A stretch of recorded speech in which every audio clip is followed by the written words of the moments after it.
Captain حمید کاک پر بند کیے گئے جہاز کو مہارت سے اڑاتا عرب امارات کی حدود میں داخل ہو چکا تھا۔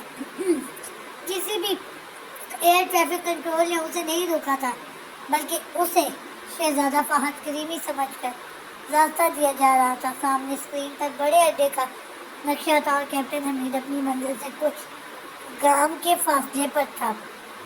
اس نے اپنا فون نمبر ٹرانسمیشن ڈیوائس اٹھائی۔ کیپٹن حمید رپورٹنگ سر، پلین پر قبضہ ہو چکا ہے، میں منزل سے بہت قریب ہوں۔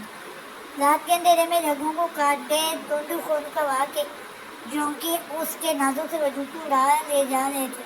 اسے لگ رہا تھا کہ اس کا دل بند ہونے کو ہے۔ وہ 100 تک گننا بھول گئی تھی، قریب تھا کہ بے ہوش ہو جاتی کہ اس کے کانوں میں زندگی سے بھرپور آواز گونجی، مسز دی آرام سے، اب تم بالکل محفوظ ہو۔ زویا، میں ہوں نا، سب ٹھیک ہے، چپ ہو جاؤ۔ کدھر ہے میں آپ میجر سر، کدھر ہے؟ زویا کی آنکھ سے آنسو نکلا۔ مسز دی، میں کسی کو بھی تمہیں مجھ سے چھیننے نہیں دوں گا، تمہیں میرے ساتھ ہونا تھا اور دیکھ لو تم میرے ساتھ ہی ہو۔ زوال کی آواز دماغ میں گونج رہی تھی، اسے حوصلہ دے رہی تھی۔ زمین قریب آ رہی تھی، اس نے آنکھ بند کر کے اللہ کو یاد کیا، پوری جان لگا کر پیراشوٹ کی رسی کھینچی۔ ایک زوردار جھٹکے سے پیراشوٹ کھل کر اوپر کی طرف ہوا کی دوش میں پر اڑا، پھر گول گول چکر کھانے کے بعد زمین کی طرف آنے لگا۔ وہ ان تیز گول چکروں کی تاب نہ لا کر بے ہوش ہو چکی تھی۔ ایک ہفتہ پہلے کیپٹن حمید کو تمام ہدایت دینے کے بعد colonel Jahangir passing out period ختم ہونے کے انتظار کر رہے تھے۔ پیریڈ کے اپنے اختتام پر پہنچتے ہی وہ تیزی سے اپنے آفس کی جانب روانہ ہوئے۔ تھوڑی دیر بعد ہیڈ کوارٹر پہنچ کر ارجلی کو ہدایات دے کر وہ اپنے آفس روم میں داخل ہوئے اور فون اٹھا کر کال ملائی۔ گڈ ایوننگ بریگیڈیئر افتخار، کم آن، سیف لائن، یہ کہتے ہی فون رکھ دیا۔ کچھ دیر ہی منٹ کے بعد کرنل جہانگیر کے سامنے رکھا آرمی کا مخصوص فون نما آلہ بجا۔ میں یس کرنل، کیا ہوا؟ بریگیڈیئر افتخار کی بھاری آواز گونجی۔ بریگیڈیئر افتخار، کیا آپ کو اس وقت میجر زوال پروفیسر شبیر کی کوئی انفارمیشن ہے جو ہمیں نہیں پتا؟ کرنل نے استفسار کیا۔ کرنل، جیسا کہ انٹیلیجنس کی رپورٹ آئی تھی کہ شبیر جیسے آدمی کو آئرلینڈ میں دیکھا گیا تو میجر زوال فوراً گزر گیا تھا، وہاں اس کا شبیر سے کانٹیکٹ ہو گیا تھا۔ اس وقت شبیر اقوام متحدہ کے ساتھ مل کر کام کر رہا ہے اور جلد ہی منظر عام پر آ جائے گا۔ بریگیڈیئر صاحب نے تفصیل بتائی۔ وہ شبیر زندہ ہے؟ کرنل جہانگیر نے کنفرم کیا۔ یس کرنل، ہمارا شیری زندہ ہے، بریگیڈیئر افتخار نے جواب دیا۔ افتخار، آج اطلاع ملی ہے کہ قطری محل والے زوال کا ہم شکل ڈھونڈ رہے ہیں میونخ بھیجنے کے لیے۔ میں نے کیپٹن حمید کو پلاسٹک میں اپنے زوال کی بھیس میں وہاں جانے کی ہدایت دے دی ہے، مگر اس شہزادے کا اس طرح زوال کا ہم شکل ڈھونڈنا، اس کے پیچھے کوئی بڑا گیم لگ رہا ہے۔ کرنل نے تفصیل بتائی۔ آپ کی بات درست ہے، میں خود قطر کے لیے روانہ ہوتا ہوں اور آپ کیپٹن حمید سے برابر رابطے میں رہیں اور ساتھ ہی ساتھ جوانوں کی ٹیم تیار کیجیے۔ میں چیف آف اسٹاف سے بات کرتا ہوں، پشاور میں موجود قطری ہاؤس اور شپ کو تباہ کرنا ہے اور اس فہد کریمی جیسے ناسور کو جڑ سے اکھاڑ کر جہنم رسید کرنا ہے۔ بریگیڈیئر افتخار نے ہدایات دی۔ بریگیڈیئر افتخار پہلی فلائٹ سے قطر پہنچ چکے تھے اور پاکستانی سفارت خانے میں ساؤنڈ پروف روم موجود تھے جب انہیں ملاقاتی کے آنے کی اطلاع ملی۔ لمبی اٹھاد ورزشی جسامت رکھنے والا کیپٹن حمید زوال کے بیس میں اندر داخل ہوا۔ بریگیڈیئر بھی ایک لمحے کو اسے دیکھ کر دھوکہ کھا گئے تھے۔ Captain Hamid, at your service sir. Captain Hamid نے سیلوٹ مارا۔ At ease captain and sit. Brigadier Iftikhar نے سامنے رکھی کرسی کی جانب اشارہ کیا۔ کیپٹن حمید، ابھی تھوڑی دیر بعد تمہیں فہد کریمی کے محل بھیج دیا جائے گا۔ تمہارے ممکن حد تک ان کے ساتھ مل کر رہنا اور فہد کی ایک ایک حرکت پر نظر رکھنا اور کرنل کو رپورٹ دیتے رہنا۔ یہ کہہ کر بریگیڈیئر افتخار نے اپنا بریف کیس کھولا اور ایک کالا تعویذ نکال کر کیپٹن کی جانب بڑھا۔ کیپٹن کی تعویذ کی شکل میں ایک جدید ٹریکنگ ڈیوائس ہے، اس کے ساتھ ساتھ ہم تمہاری آواز بھی سن سکتے ہیں اور تم بھی مورس کوڈ میں پیغام بھیج سکتے ہو۔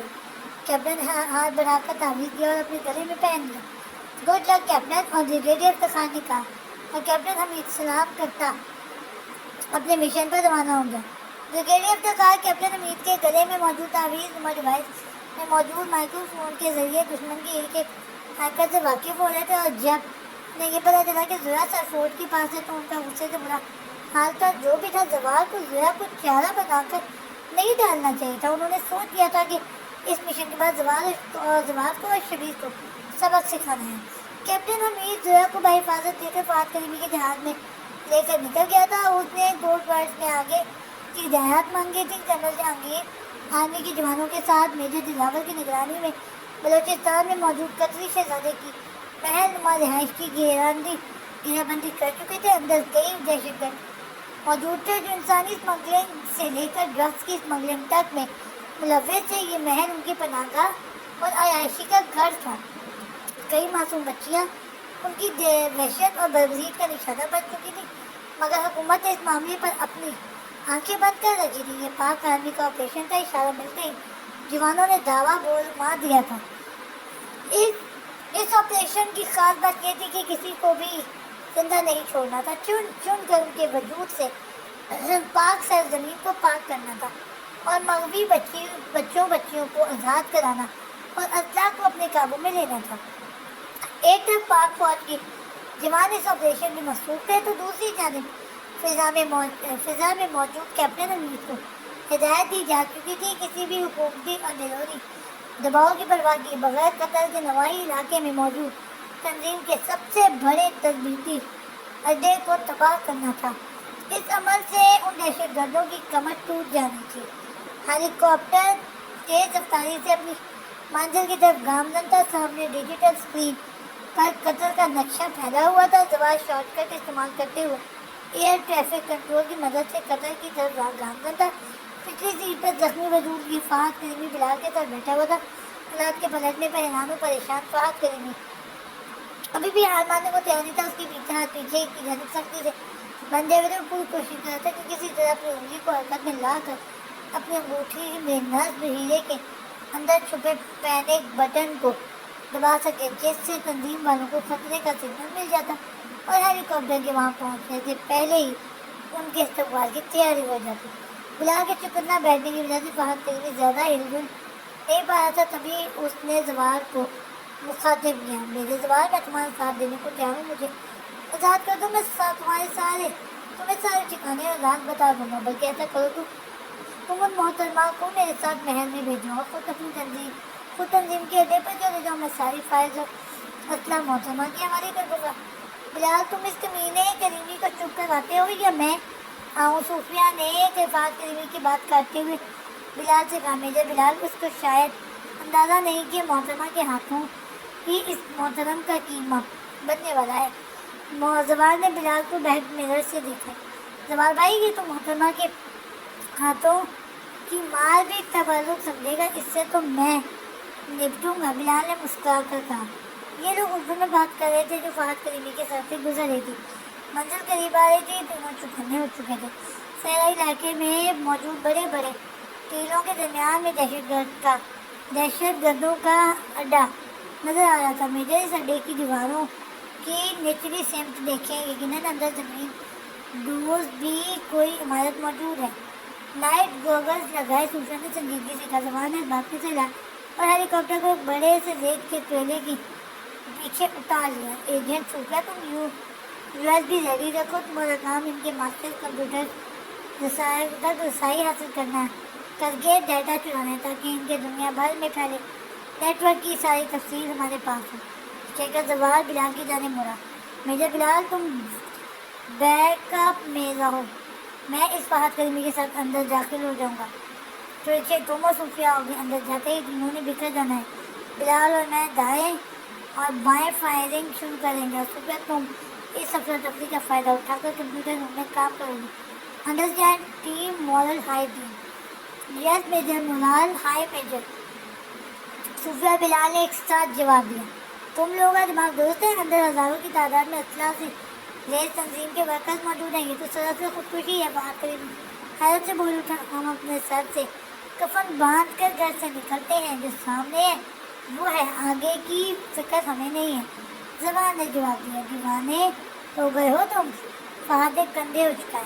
ہماری فوج ہماری سرزمین ایسے جوانوں سے بھری پڑی ہے، تم ہماری فکر نہ کرو، مین ڈور سے ہماری انٹری کروا دو، پھر مشن کے بعد اگر تم نے کوآپریٹ کیا تو تمہیں چھوڑ دیں گے، زوال نے سخت لہجے میں کہا۔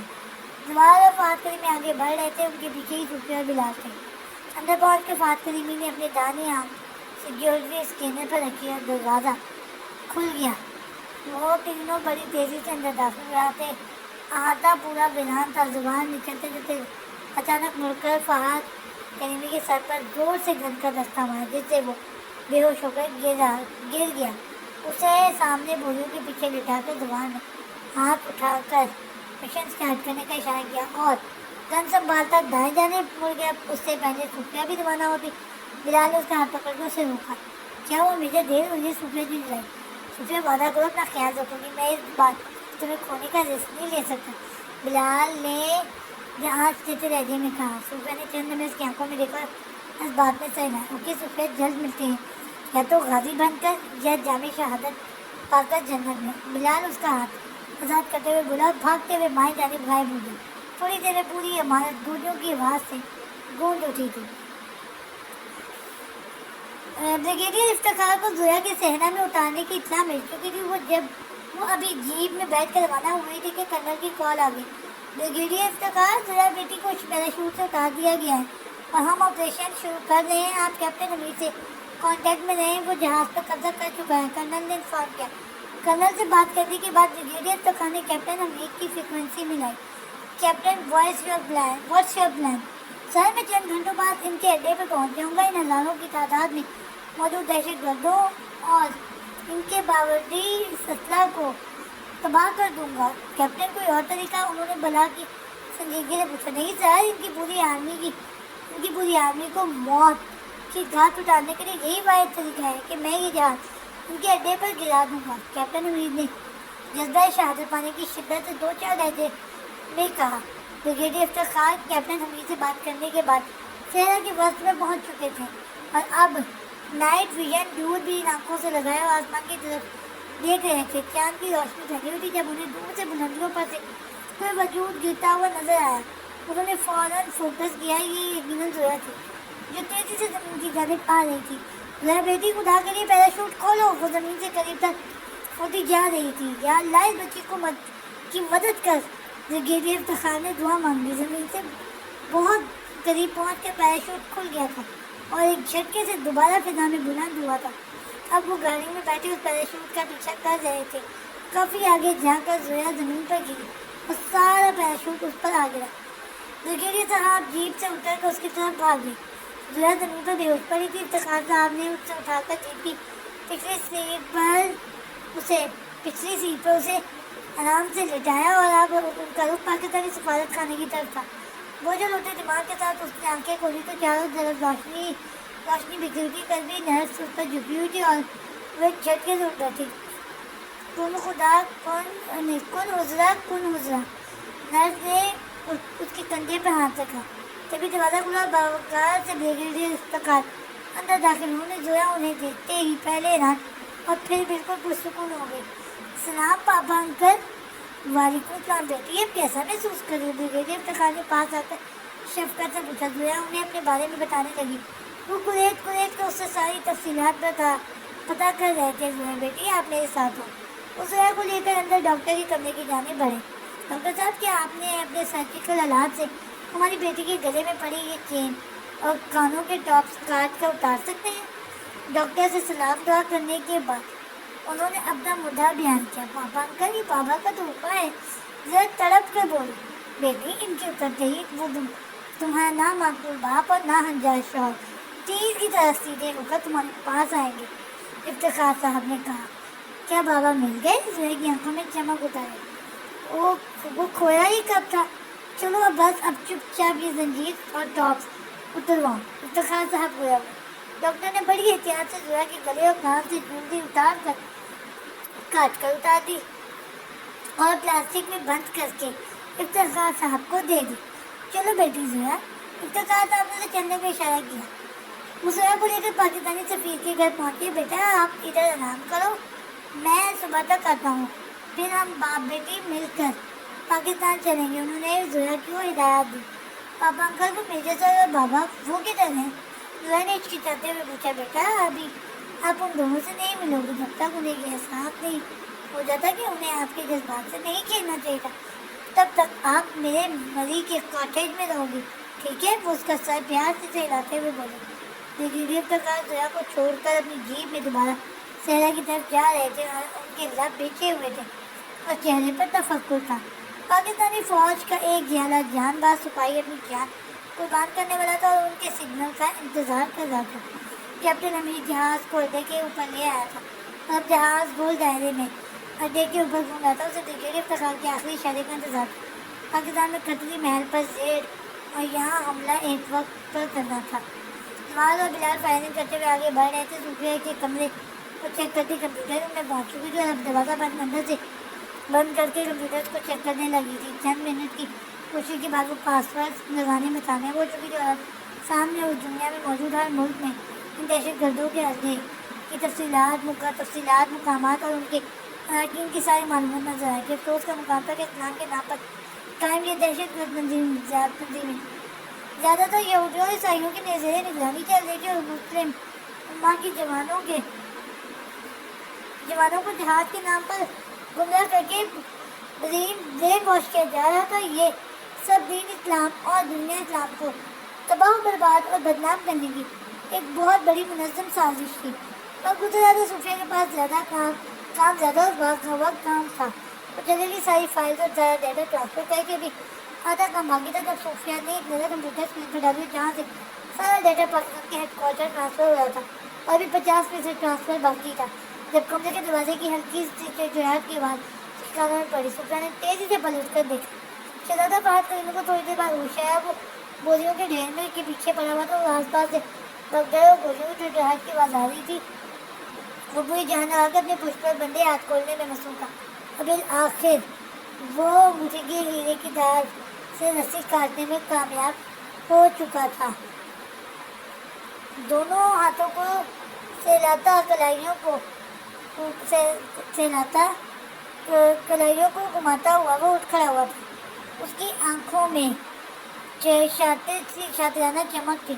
اسے اچھی طرح پتا تھا کہ وہ لومڑی صوفیہ کمپیوٹر روم کی طرف ہی گئی ہوگی. وہ بڑے بڑے قدم اٹھاتا ستونوں کی آڑ لیتا کمپیوٹر روم کی جانب بڑھا. دروازہ بند تھا مگر اس اڈے کے ہر دروازے کا کوڈ اسے معلوم تھا. اس نے بڑی آرام سے دروازہ کھولا اور اندر داخل ہو گیا. مگر اتنی احتیاط کے باوجود صوفیہ اس کی موجودگی محسوس کر گئی تھی اور اس نے پلٹ کر شہزادہ فہد کریمی کو دیکھا. مائی ڈارلنگ, مجھے پتا تھا تم یہی ملو گی. چلو شاباش, جلدی سے کمپیوٹر شٹ آف کرو. وہ خفاشت سے کہتا ہوا صوفیہ کی طرف بڑھا. فہد کریمی کو غریب باتیں دیکھ کر صوفیہ کی آنکھوں میں شکاری کی تھی چمک اٹھی. وہ بڑی دلاویزی سے مسکرائی. ہائے کم بخت, ان حالات میں بھی تم پر مزہ ہے. فہد کریمی دل پر ہاتھ رکھ کر بولا. فہد کریمی کے نزدیک آتے ہی صوفیہ نے بڑھ کر سے اچھل کر فہد کریمی کو ایک زوردار فلائنگ کک ماری. وہ اچھل کر دور جا گیا. اس سے پہلے وہ اٹھ پاتا صوفیہ کسی بلا کی طرح اس کے سر پر پہنچ چکی تھی. جیسے ہی وہ اٹھا صوفیہ نے پوری طرح گھوم کر ایک زوردار لات مار کر اس کے چہرے پر فہد کریمی کے سامنے کے سارے دانت توڑ کر باہر گر گئے تھے. منہ سے خون کی دھاریں نکل رہی تھی پر صوفیہ انتہائی بے رحمی سے اسے ہاتھ لگائے بغیر اپنی ٹھوکروں میں رکھی ہوئی تھی حتیٰ کہ وہ نیند بے ہوش ہو گیا. کیا ہوا کتے کریمی, اٹھ, تجھے دکھانا ہے کہ پاکستانی لڑکی پیر نوالا نہیں ہوتی. صوفیہ کو لائی.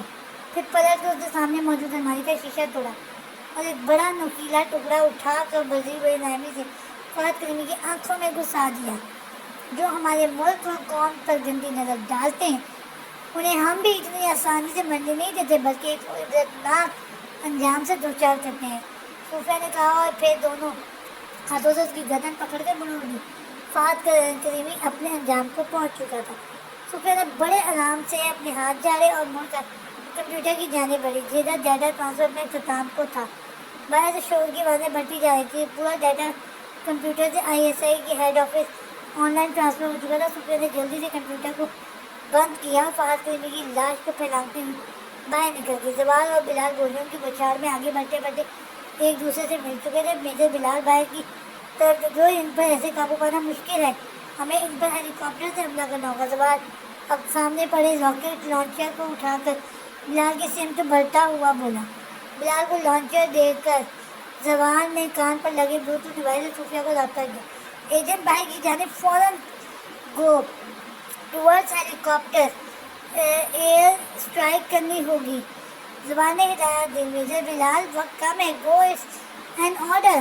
زوال چلا. زوال بھائی آپ اکیلے نہیں سنبھال پائیں گے, انہوں نے ہمیں گھیر لیا ہے. بلال سنجیدگی سے بولا. میجر بلال جاؤ ہیلی کاپٹر پر ان پر راکٹ لانچر سے حملہ کرو, میں تب تک انہیں ادھر ہی سنبھالتا ہوں. زور سے زوال کہتے ہی راکٹ لانچر سامنے آتے مجموعے پر فائر کرتا ہوا آگے بڑھ گیا. بلال تیزی سے فائرنگ کرتا ہوا کئی لاشوں کو پھیلام کر دروازے کی جانب بڑھ رہا تھا. اسے دور سے صوفیہ نرگے میں گری نظر آئی تھی. Agent Sofia at count of 3 long major Sofia at count of 3 long jump right side. Bilal نے اسے بلوٹوتھ پر ہدایت دی اور گرتی شروع کی. 1 2 3 اور راکٹ لانچر سے فائر کر دیا. ایک زوردار دھماکہ ہوا. صوفیہ جو چھلانگ مار چکی تھی دور جا گری. بلال نے دوڑ کر اسے اٹھایا اور زمین پر گری مشین گن اٹھا کر صوفیہ کے ہاتھوں میں تھمائی. اب وہ دونوں ایک دوسرے کی پشت سے پشت ملائے فائرنگ کرتے ہوئے داخلی دروازے کی جانب بڑھ رہے تھے. جلد ہی وہ دونوں باہر تھے اور اب تیزی سے ٹیلے کے پیچھے شبیر ہیلی کاپٹر کی جانب جا رہے تھے. جب صوفیہ کی لائف میجر بلال اوپر دیکھو, وہ جیٹ جو سیدھا اوپر جا رہا ہے. او گاڈ یہ پلین, او گاڈ یہ پلین, او گاڈ بلال یہ پلین. صوفیہ کی آنکھیں پھٹی کی پھٹی رہ گئی. بلال نے آسمان کی طرف دیکھا. صوفیہ اپنے بالوں سے یہ بڑا سفید ربن نکالو اور اسے ٹیلے پر چڑھ کر لے جاؤ. کسی بھی طرح اس پلین کی پائلٹ کی توجہ کھینچو. یہ کہتا ہوا بلال بھاگتا ہوا کاپٹر کی جانب بڑھا. ساتھ ہی ساتھ وہ بلوٹوتھ پر زوال کی فریکوینسی چلا رہا تھا. میجر زوال میں دے سوسائڈ اٹیک بائی پلین, فوری باہر نکلیں. بلال نے کہتے ساتھ ہی بھاگنا ترک کر کے راکٹ لانچر کے عمارت پر پہ در پہ فائر داغنا شروع کر دیا تھا. پوری عمارت لرز رہی تھی. راکٹ لانچر کے فائر سے دیواریں گرنا شروع ہو گئی تھی اور اندر موجود دہشت گردوں کی توجہ باہر کی جانب ہو گئی تھی. وہ جلدی جلدی بھاگتے ہوئے مقدر بند گاڑیوں میں بیٹھ کر باہر نکلنے کی کوشش کر رہے تھے. کیپٹن حمید کو گو اہیڈ پر سگنل مل چکا تھا. پاکستان میں آپریشن شروع ہو چکا تھا. کیپٹن نے جہاز کو تیر کی طرح سیدھا کیا اور اوپر آسمان کی جانب لے گیا. اب اسے پوری اسپیڈ سے جہاز کو تیر کی طرح سیدھا لا کے عمارت کے وسط پہ گرانا تھا. کلمہ شہادت پڑھتے ہوئے نیچے کی جانب روانہ ہوا. جب اس نے عمارت سے آگ کے شعلے اور دیواریں ٹوٹتی دیکھی تو اس نے نیچے تیزی سے نیچے گرتے جہاز کا پیڈل اوپر کھینچا. اب تیزی سے ٹیلی اسکوپک آئی سے نیچے دیکھا, فوکس کیا تو اسے میجر بلال نظر آیا اور ایک ڈیلے پر کھڑی صوفیہ جو اس سے دینے میں بھی ہاتھ میں سفید ربن لہراتی دکھائی دے رہی تھی. جہاز کو اونچائی پر لے جا کر اسے روک دیا. اب عمارت میں سے بگدڑ بند گاڑیاں باہر نکل رہی تھی. صوفیہ ٹیلے سے اتر کر ہیلی کاپٹر کی جانب بھاگ گئی تھی اور میجر بلال جو انمردی سے راکٹ لانچر سے ان گاڑیوں کو نشانہ دے رہے تھے. دیکھتے ہی دیکھتے صوفیہ کاپٹر میں بیٹھ چکی تھی اور کاپٹر فضا میں بلند ہونا شروع ہو چکا تھا. کاپٹر کا رخ بلال کی طرف تھا. صوفیہ نے رسی کی سیڑھی نیچے پھینکی جسے بلال نے جمپ لگا کر پکڑا اور کاپٹر اوپر اٹھتا چلا گیا. رسی سے لٹکتا بلال مسلسل بگدڑ بند گاڑیوں کا نشانہ لے رہا تھا. کیپٹن حمید نے پورا ذہن دوڑا کر میجر زوال کی فریکوینسی سیٹ کی اور بڑی مشکل سے زوال سے رابطہ کرنے میں کامیاب ہو گیا. ساری تفصیل بتائی. کیپٹن حمید یہ ڈر بہت بڑا ہے. میں اندر بم لگا رہا ہوں. ہم کو 90 ڈگری کے اینگل سے 15 منٹ بعد جہاز کو نیچے لا کر گرا دو. میں بھی وہیں تمہارا انتظار کروں گا. ٹائمنگ کا خیال رکھنا ضروری ہے. کیپٹن حمید کو ہدایت دینے کے بعد زوال نے سامنے موجود دہشت گردوں کے اسلحہ خانے میں سے ہینڈ گرینیڈ اور دستی بم اٹھائے اور زمین پر جھک کر رول کرتے ہوئے جگہ جگہ بم پھینکتا ہوا تیزی سے بچتا بچاتا باہر نکل گیا. باہر جانے دوڑتا میجر زوال کے باہر نکلتے ہی آسمان کی بلندیوں سے جیٹ پیارا 90 ڈگری کے اینگل سے اترتا ہوا آیا اور عمارت کے اوپر گر گیا۔ پیارے کے گرتے ہی ایک زوردار کان پھاڑ دینے والا دھماکہ ہوا۔ دور دور تک زہریلی زمین لرز گئی اور پوری عمارت زمین میں دھنس گئی۔ آگ ہی آگ، ہر طرف لپکتے بھڑکتے شعلے کا رقص جاری تھا۔ زوال بھی اچھل کر دور جا گرا۔ اسلام دشمن عناصر کا ایک بڑا قلعہ نیست و نابود ہو چکا تھا۔ زبان نے کلمہ شکر کر کے بلال سے رابطہ کیا اور اسے اپنی پوزیشن بتائی۔ سارے غازیوں کے چہرے پر اپنی کامیابی چمک رہے تھے، بلا چند وطن پرست دیالوں کے جذبہ جنون کے آگے دہشت گردوں کی پوری فوج ختم ہو گئی تھی۔ زوال پاکستان آ چکا تھا اور پروفیسر شبیر بھی منزل عام پر آ چکے تھے، اور اس وقت دونوں چچا بھتیجے سروس کلب میں بیٹھے بڑے آرام سے بریگیڈیئر افتخار اور کرنل جہانگیر کے ساتھ چائے پی رہے تھے۔ افتخار اور جہانگیر دونوں حیرانی سے چچا بھتیجے کا سکون دیکھ رہے تھے۔ یعنی حدوں کے دونوں نے زویا کا کوئی ذکر ہی نہیں کیا۔ تو آخر کار تک آ کے افتخار صاحب نے زوال کو مخاطب کیا۔ زوال مشن بھی ختم اور شبیر بھی مر گئے ہیں، اب تم زویا کو بھی بلوا لو تو ایک گرینڈ ولیمہ پلس نکاح پارٹی رکھ لیتے ہیں۔ ڈیڈ نکاح تو ہو چکا ہے، اب ایسا کریں بلال اور صوفیہ کا نکاح اور میرا ولیمہ رکھ لیں۔ وہ بڑے اطمینان سے کرسی کی برش سے ٹیک لگاتے ہوئے بولے، ٹھیک ہے، اس جمعے کو تقریب رکھ لیتے ہیں، تم زویا کو لے کر آؤ تاکہ شبیر بھی مل لیں۔ زویا افتخار صاحب گویا، کیا ڈیڈ آپ بھی کیا مجھے اور چاچو کو اتنا سیدھا سمجھتے ہیں؟ ہمیں پتہ ہی نہ ہوگا کہ زویا ممی کے ساتھ مزے میں ہے۔ زوال مسکراتے ہوئے بولا، جی بیٹا جی، سیدھے تو تم واقعی ہو، جلیبی کی طرح۔ پر تمہیں کیسے پتا چلا؟ افتخار صاحب نے سب کیا۔ ڈیڈ کی پہیلی آپ خود حل کیجیے، میں شام تک ممی اور زویا کو لے کر آتا ہوں۔ وہ کرسی سے اٹھ کر گاڑی کی چابی اٹھاتا باہر کی جانب نکل گیا۔ اب اس کا رخ مری کی جانب تھا۔ اب افتخار صاحب اور کرنل جہانگیر کی توپوں کا رخ شبیر کی طرف تھا۔ جینس اور سفید ٹی شرٹ کے بلبوس شبیر جسے وقت چھوئے بغیر گزر گیا تھا، بڑے اطمینان سے اپنے بڑے بھائیوں جیسے دوستوں کو دیکھ رہا تھا۔ افتخار بھائی، آپ سے ایک گزارش ہے، شبیر نے پرسوچ لہجے میں کہا۔ شبیر، کیا بات ہے، اتنا کیوں سوچ رہے ہو؟ افتخار صاحب نے پوچھا۔ آپ سب نے اس پوری مہم میں زویا کا اتنا خیال رکھا، اب بس ایک ریکویسٹ ہے۔ زویا ابھی صرف 17 سال کی ہے، تعلیم بھی نامکمل ہے، اور زوال جیسے ٹائگر کے مقابلے میں وہ ہر درجے کی ڈرپوک ہے۔ پھر میں ان کے نکاح میں بھی نہیں تھا، تو کیوں نہ اگر آپ کو اور بھابھی کو اعتراض نہ ہو تو بلال کے ساتھ زوال کا بھی نکاح رکھ لیں۔ زوال کا کہنا ہے کہ زویا کو نکاح کے وقت پتہ ہی نہیں تھا کہ اس کا نکاح کس سے ہو رہا ہے، تو کیا یہ بہتر نہیں کیا میں کہتا نکاح دوبارہ پڑھوانے؟ شبیر نے سوالیہ نگاہوں سے انہیں دیکھا۔ مجھے کوئی اعتراض نہیں ہے، بلکہ ایک طرح سے اچھا ہی ہے، افتخار صاحب نے مسکراتے ہوئے کہا۔ اور اپنے بھائی، میں چاہتا ہوں رخصتی 1 سال بعد، زویا کے 18 سال کے ہو جانے پر ہو۔ تب تک میں زویا کو آئرلینڈ لے جاتا ہوں، مجھے اس کی تھوڑی تربیت بھی کرنی ہے، اس کا جگرا مضبوط کرنا ہے۔ شبیر نے سنجیدگی سے کہا، بھائی اس معاملے میں کچھ نہیں کہوں گا، کیونکہ تمہارا ٹائگر اسے ایک لمحہ نہیں چھوڑتا ہے۔ بہتر ہے تم چچا بھتیجے آپس میں خود بات کر لوں۔ افتخار صاحب نے ہاتھ اٹھا کر بولے، چلے ٹھیک ہے، شام تک زوال بھابھی اور زویا کو لے آئے گا، پھر بات کرتا ہوں۔ شبیر مسکرائے۔ سب باتیں ہو گئی شبیر، اب یہ بتا دو تم دونوں کو زویا کی بڑی موجودگی کیسے پتہ چلی؟ کرنل جہانگیر نے کہا، بھائی لوگوں زویا کی لاکٹ اور چین تو آپ نے اتروا لیا تھا، یو کیمرہ تو آف ہو گیا تھا، مگر ایمرجنسی ٹریکر آن تھا۔ پھر آپ نے وہ لاکٹ اور ہتھیلی تھیلی میں لپیٹ کر سامان میں رکھوا دیا تھا۔ پھر اس سامان سے میں نے زویا کو ٹریک کیا، اور ٹائگر نے زویا کی گردن میں مائکرو چپ لگائی تھی، اسی لیے وہ بھی مطمئن تھا۔ شبیر نے مسکراتے ہوئے تفصیل بتائی۔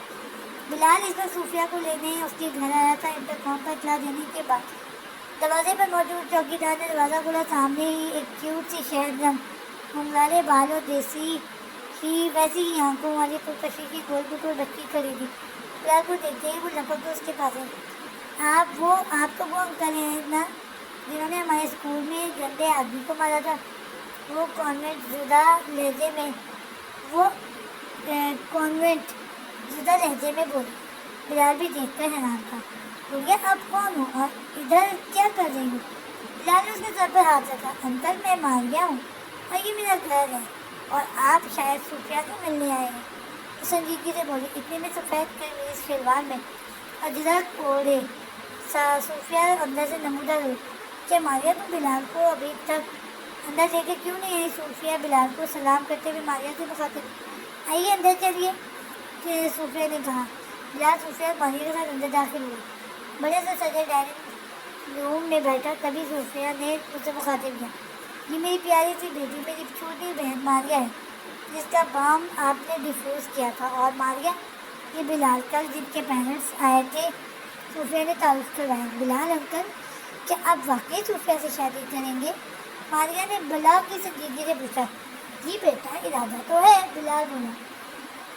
Don't call me beta, uncle, میرا نام ماریہ ہے، وہ منہ پھلا کر بولی۔ ویسے آپ کو پتہ ہے کہ صوفیہ کو کھانا پکانا، کپڑے دھونا، صفائی کرنا کچھ نہیں آتا، مگر پھر بھی وہ بہت ماہر ہے، کسی کی بھی ٹانگ آسانی سے توڑ سکتی ہے۔ اس کا نشانہ بھی بہت اچھا ہے، ہمارے پاپا نے اسے ٹرین کیا تھا۔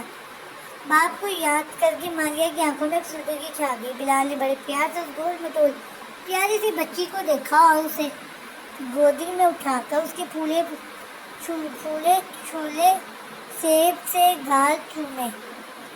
ماریہ، تم آج سے میری بیٹی ہو، اور کیا ہوا جو پاپا نہیں ہے؟ تمہیں میں ٹرین کروں گا، اب دیکھنا تمہارا نشانہ صوفیہ سے بھی اچھا ہوگا۔ بلال گویا ہوا۔ صوفیہ اپنی شہدرنگ آنکھوں میں چمک لیے بلال اور ماریہ کو دیکھ رہی تھی۔ آج یقیناً اس کے شہید ماں باپ بھی خوش ہوں گے، اب زندگی رنگ بدلنے والی تھی۔ بلال کے والدین جلد صوفیہ اور ماریہ کو لینے آ رہے تھے۔ ان کا نکاح طے پا چکا تھا اور رخصتی 1 سال بعد قرار پائی تھی۔ زوال اسلام آباد سے مری جا رہا تھا، آدھا راستہ ہی طے کیا تھا جب اس کا فون بجا۔ السلام علیکم چاچو، ٹائیگر، مجھے تم سے ریکویسٹ کرنی تھی، وعدہ کرو مانو گے میں بات کروں؟ شبیر کی آواز اسپیکر میں ابھری۔ چاچو، زویا کو چھوڑ کر ہر بات مانوں گا، زبان نے جواب دیا۔ ٹائیگر، اس فرائیڈے کو تمہارے اور زویا کے نکاح کی تقریب منعقد کی جا رہی ہے۔ میں نے افتخار بھائی سے بات کر لی ہے، البتہ رخصتی 8 ماہ بعد سپٹمبر میں، جب زویا 18 سال کی ہو جائے گی، اور میں اسے تھوڑا بہت مضبوط دل کا بھی بنا دوں گا، بس یہی سوچا ہے۔ شبیر نے اسے مطلع کیا۔ کیوں چاچو، ایسا کیوں؟ زویا جیسی بھی ہے مجھے قبول ہے، میں اسے اپنے لیے بدلنا نہیں چاہتا ہوں۔ ویسے بھی میرا کوئی بھروسہ نہیں ہے کہ کب اگلا مشن آ جائے۔ میں اب کچھ ٹائم زویا کے ساتھ سکون سے گزارنا چاہتا ہوں۔ زبان نے اپنا موقف واضح کیا۔ تھوڑی دیر خاموشی سی چھائی رہی، پھر زبان گہری سنجیدگی سے گویا ہوا۔ چاچو، میں آپ کی بات سمجھتا ہوں، لیکن پھر آپ بھی وعدہ کریں، سپٹمبر میں زویا کی سالگرہ اور رخصتی ایک ساتھ ہوگی، اور اگر مجھ پر بھروسہ ہے تو نکاح کے بعد میں زویا کو کچھ دن ساتھ رکھوں گا، جیسے اب تک رکھا ہے۔ ٹھیک ہے ٹائیگر، منظور۔ اگر تم پر بھروسہ نہیں ہوتا تو یاد رکھو زویا آج رات تمہارے نکاح میں نہیں ہوتی۔ چلو اب جلدی سے میری بیٹی کو لے کر آؤ، شبیر نے کہا۔ کوسار مری کی پہاڑیوں میں واقع اس خوبصورت سے کاٹیج میں زویا مسز افتخار کے ساتھ تھی۔ شام ڈھل رہی تھی، مسز افتخار کو ہلکا سا بخار ہو رہا تھا، وہ دوا لے کر جلدی سونے چلی گئی تھی۔ زویا بور ہو کر کاٹیج کے پیچھے اپنے باغیچے میں آ گئی تھی۔ جلتی شام، آسمان پر چھائے گہرے بادل اور ان سے گرتی ہلکی ہلکی پھوار زویا کو محسوس کر رہی تھی۔ وہ آسمان کی طرف منہ کر کے دونوں آنکھیں بند کیے موسم کی خوبصورتی محسوس کر رہی تھی۔ آج اس کا دل بہت خوش تھا، اس کے پیارے بابا زندہ تھے اور ان سے بھی بات ہوئی تھی۔ زبان نے گاڑی کاٹیج میں لا کر روکی۔ چوکیدار نے اسے سلام کیا، وہ جواب دیتا اندر آیا۔ چاروں جانب سناٹا چھایا ہوا تھا۔ وہ بیڈ رومز کی جانب بڑھا، ممی گہری نیند سو رہی تھی۔ وہ آہستگی سے دروازہ بند کرتا آگے بڑھا، اس کی آنکھیں زویا کو ڈھونڈنے میں لگی ہوئی تھیں۔ وہ اسے تلاش کرتا پیچھے باغیچے میں آیا۔ سرخ لباس میں ملبوس، بالوں کو جوڑے میں لپیٹے، وہ دشمن جان آسمان کی طرف منہ کیے آنکھیں بند کیے کھڑی تھی۔ اس کے نازک گلاب کی پنکھڑیوں جیسے لبوں پر ایک پیاری سی مسکان تھی۔ زوال کی ساری تھکن یہ دلکش منظر دیکھ کر اتر گئی تھی۔ وہ دھیمے سے چلتا ہوا اس دلربا کے پاس آیا، جذبات سے مغلوب ہو کر اس کے کندھے پر ہاتھ رکھا۔ زہرا جو آنکھیں بند کی اپنے بابا اور زوال کو سوچ رہی تھی، اسے اپنے کندھے پر دباؤ محسوس اور اس کی حلق سے ایک فلک شگاف چیخ نکلی۔ زوال نے تیزی سے اس کے منہ پر ہاتھ رکھا۔ کیا ہے زہرا یار، میں جب بھی تمہارے پاس آتا ہوں تم چیخ مارنے لگتی ہو، سارے موڈ کا ستیہ ناش ہو جاتا ہے، اور اس پر چاچو تمہیں بلیم کریں گے۔ ہاں دے، ویسے میرے خیال سے میں اس دنیا میں واحد ہوں جس کی بیوی اس کا استقبال چیخیں مار کر کرتی ہے۔ زوال اس کے بازوؤں پر گرفت مضبوط کرتا آنکھوں میں جھانک کر بولا، اسے دیکھ کر جگمگا اٹھی تھی، نازک لمحے سنک رہے تھے۔ زوال اس کی سب چمکتی آنکھوں میں ڈوب رہا تھا۔ کچھ کمی ہے، وہ بڑبڑایا، پھر اس نے ہاتھ بڑھا کر اس کے بالوں کا جوڑا کھول دیا۔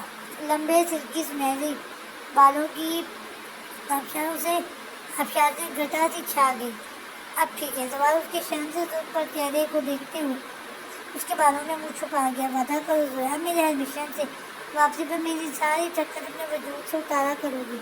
زوال کا لہجہ جذبات سے پر تھا۔ زویا کی پلکیں جھکی ہوئی تھیں، وہ زوال کی اثار میں قید جذباتی سا ہلا کے اس کے سینے میں منہ چھپا گئی تھی۔ آج زوال اور بلال کی نکاح کی تقریب تھی، دونوں سرشار سے اپنی دلہنوں کے پاس بیٹھے تھے۔ تقریب میں شامل سارے افراد سرشار تھے۔ کھانے کی تصاویر کا دور چل رہا تھا۔ پروفیسر شبیر، عمر کاکا دونوں اپنی اس گڑیا سی زویا کو دیکھ رہے تھے جو پریوں کا سا حسن لیے سر جھکائے بیٹھی تھی۔ زوال نے اپنی ممی سے کہہ کر اس کا گھونگھٹ کروا دیا تھا۔ دوسری جانب خفیہ بھی جگمگا رہے تھے اور پورے بڑے کانفیڈنس سے مہمانوں سے بات چیت کر رہی تھی۔ رات سے رکھ رہی تھی، وطن کے رکھوالے جان ہتھیلیوں پر لیے پھرنے والے جیالے کی زندگی کا ایک نیا باب شروع ہو رہا تھا۔ تھوڑی ہی دیر میں رخصتی کا غلغلہ اٹھ گیا۔ پہلے زوال اور دلجوئی افتخار نے صوفیہ کو بلال کے ساتھ اپنی دعاؤں میں رخصت کیا، پھر سب مہمانوں کو رخصت کر کے زوال اپنی مام، ڈیڈ اور شبیر کے پاس آیا۔ پھر آپ سب کی اجازت ہے نا، میں زویا کو لے کر جا سکتا ہوں؟ 2 روز میں اسے واپس لے آؤں گا۔ سب نے مسکرا کر اجازت دی۔ زوال پلٹ کر زویا کے پاس آیا۔ جلدی کرو، دیر ہو رہی ہے، فوراً کھڑی ہو جاؤ، وہ اپنے مخصوص انداز میں بولا۔ زویا حیران پریشان کھڑی ہو گئی۔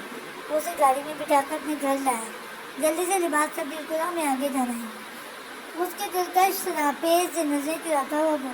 تھوڑی ہی دیر بعد وہ حیران پریشان زویا کا ہاتھ سامنے اسلام آباد ایئرپورٹ پر کھڑا تھا۔ زوال زویا کو لے کر کراچی پہنچ چکا تھا اور اب ہوٹل کے ریسیپشن سے اپنے نام پر بک روم کی چابی لے رہا تھا۔ زویا حیرت سے چاروں جانب دیکھ رہی تھی۔ زوال اسے لے کر کمرے میں آیا اور اسے ایزی ہونے کا کہہ کر خود فریش ہونے چلا گیا۔ فریش ہو کر اپنے گیلے بالوں کی انگلیاں پھیرتے ہوئے وہ صوفے پر بیٹھی زویا کے پاس آیا اور پاس کا بریف کیس کھولا۔ زویا، یاد کرو، یہ وہی ہوٹل، وہی کمرہ ہے جس میں نکاح کے بعد ہم پہلی بار ایک ساتھ رکے تھے۔ یہ کہہ کر زوال نے اس کا نازک الہی ہاتھ تھاما اور بریف کیس سے جویلری باکس نکالا۔ وائٹ گولڈ کی نازک ہلکے زنگوں سے سجی باریک خوبصورت چوڑیاں زوال نے باکس سے نکالی۔ تمہیں چوڑیاں پسند ہیں؟ اور اسی کمرے میں میں نے تمہارے ہاتھوں سے چوڑیاں اتاری تھیں، اور آج اسی جگہ میں تمہیں اپنے نام کی چوڑیاں پہنا رہا ہوں۔ ایک ایک کر کے ساری چوڑیاں وہ اسے پہناتا ہوا بولا۔ رات سے رکھ رہی تھی زویا زوال کے شانے پر سر رکھے اس کی باتیں سن رہی تھی، اور زوال اس کے بالوں کو ہاتھ میں لپیٹے اسے اپنے دل کی داستان سنا رہا تھا۔ 1 ہفتے بعد ISI کے ہیڈ کوارٹر میں ایک خاص میٹنگ شروع ہونے والی تھی۔ جنیوا سے اقوام متحدہ کے نمائندے آ چکے تھے۔ جب زوال اور بلال اندر داخل ہوئے، انہیں دیکھتے ہی چیئر پرسن کی کرسی پر بیٹھے باوقار سے شخص نے انہیں خوش آمدید کہا اور بیٹھنے کا اشارہ کیا۔ وہ دونوں وہاں موجود دوسرے 2 افراد کے ساتھ بیٹھ گئے۔ ٹیم اس باوقار آدمی نے ان 4 افراد کو مخاطب کیا۔ آپ چاروں پاکستان کا فخر ہیں اور آج سے آپ اقوام متحدہ کی خفیہ ایجنسی ہیں۔ اب آپ میرے انڈر کام کریں گے اور آج سے ہماری اس ٹیم کا نام M5 ہوگا۔ پہلا مشن، پینٹاگون میں قید پاکستانی ڈاکٹر کو چھڑا کر اقوام متحدہ کے حوالے کرنا۔ کیا آپ اس مشن کو ایکسیپٹ کرتے ہیں؟ یس سر، مشن ایکسیپٹ۔ میجر بلال، میجر دلاور اور کیپٹن حمید نے ایک ساتھ کہا۔ میٹنگ برخاست، ختم شد۔